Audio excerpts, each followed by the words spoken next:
everyone, I'm Cameron from LifeGrove, and this is Zen Time with Cameron.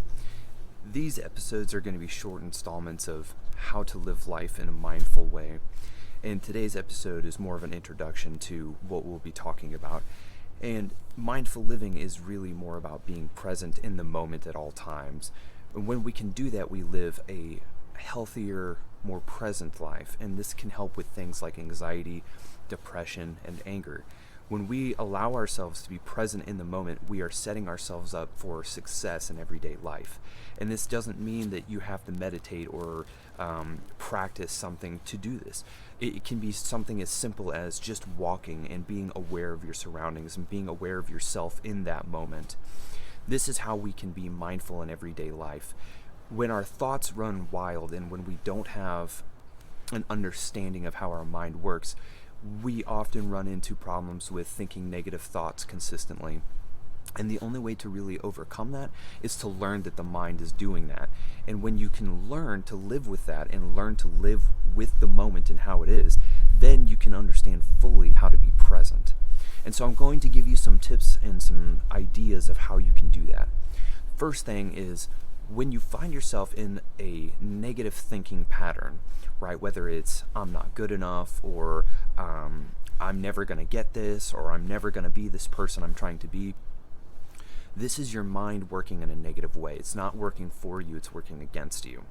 And at any given moment, you have the ability to change the way that you see that and have those thoughts. So the moment that you become self-aware of that, this is the first step. Becoming self-aware, realizing that this is what your mind is doing in that moment. Taking control of the situation by acknowledging what you're feeling, because it's not just about changing your thoughts and changing how you see things, because there could be a valuable lesson in it for you. Let's talk about an example. So an example of this is, I'm not good enough, right? What is it you're not good enough for? Maybe it's a job, or maybe it's school, or maybe it's a relationship. What you're actually saying to yourself is that I don't believe that I am worthy of those things. And you are the only one telling yourself that. If there's other people in your life that are telling you that, then you don't need to listen to them. You don't need to accept other people's ideas of what you should be or what you want to do with your life. So don't listen to the outside influence, listen to the inside influence. And if the inside influence is telling you that you're not worthy, then this is the first step. This is where we can work with it. It's just a thought. You are not your thoughts. You are not the mind, and you are not your body. When you become aware of that, then you understand that you don't have to identify with your thoughts. So if your thought pattern is, I am not worthy, you do not have to identify with that. You can actually change the way that you see that in any way and any time that you please. So focus on this. Focus on changing the situation, changing your thought pattern to something more positive, right? Not to say that you should never think negative thoughts. That will always happen. You can't escape that.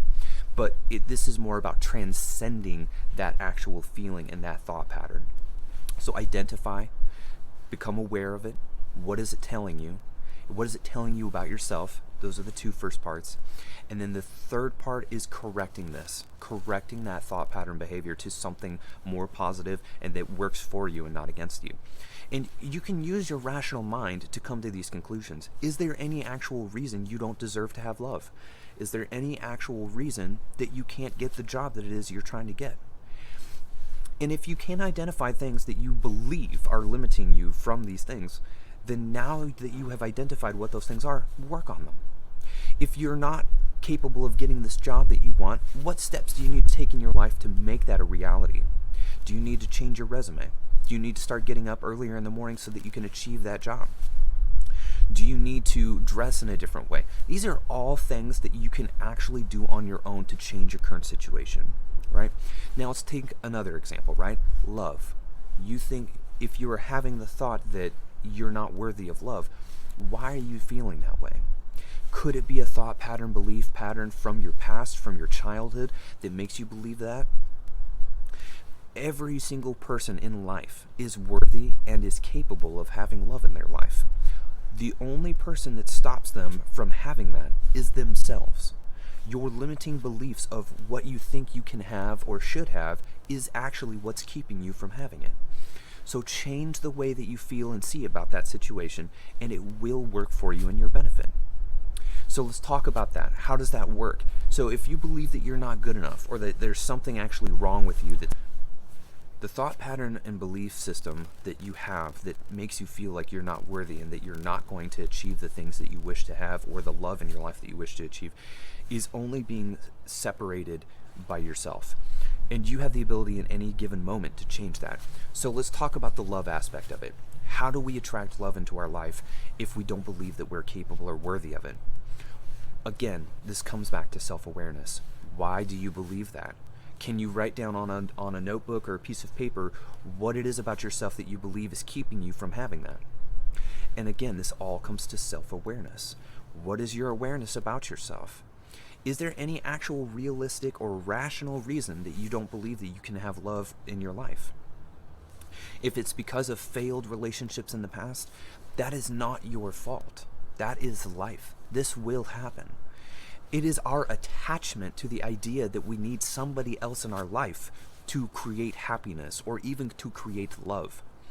The reality is that not one person outside of you, externally from you, can actually give you love or happiness.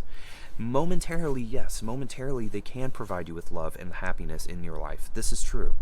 But it is not long-lasting. It is not eternal. The only love that is eternal is the love that is within you that you can bring out of yourself to give to other people, in fact. So that's the first thing that needs to be corrected. If your belief pattern is that you need someone else to create love and happiness in your life, then before you can ever make it work with someone else, you have to be able to make it work for yourself. You need to be comfortable being alone and being by yourself. You have to be comfortable loving yourself first before you could ever love anyone else truly and fully. Because what this allows us to do, when we love ourselves unconditionally first, then we are okay with everything around us. We are okay with our surroundings. We don't need anything. So anyone else that comes into our life now becomes a bonus rather than the actual purpose, identification of this love that we are seeking so desperately. Again, I'll say it. It is all within you. You have that love within you at all times. And all it takes is for you to bring it out of you for you to understand and feel it. So this is what we need to work on if we're trying to build a loving relationship with someone else. As a matter of fact, it's almost like the law of attraction, right? Not just the law of attraction that is the secret of manifesting and bringing these things, but it's also the law of attraction that Albert Einstein talks about. The more energy we put into something, the more that we try to grab something, the more that we actually push it away from us. So the more that you try to bring somebody into your life, this person, this identifying thing, the more you're actually pushing it away. So instead of focusing on attaining this thing, focus on already having it. Focus on already realizing that the love that you're seeking is within you and that you have it already. Stop seeking something externally from you. Realize it is all within already. And when you can accept that, you actually allow it and make it easier for those things to come into your life when you're not trying so hard.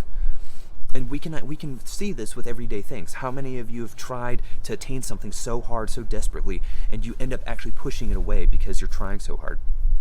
You need not try so hard. Make it a reasonable, realistic thing in your life.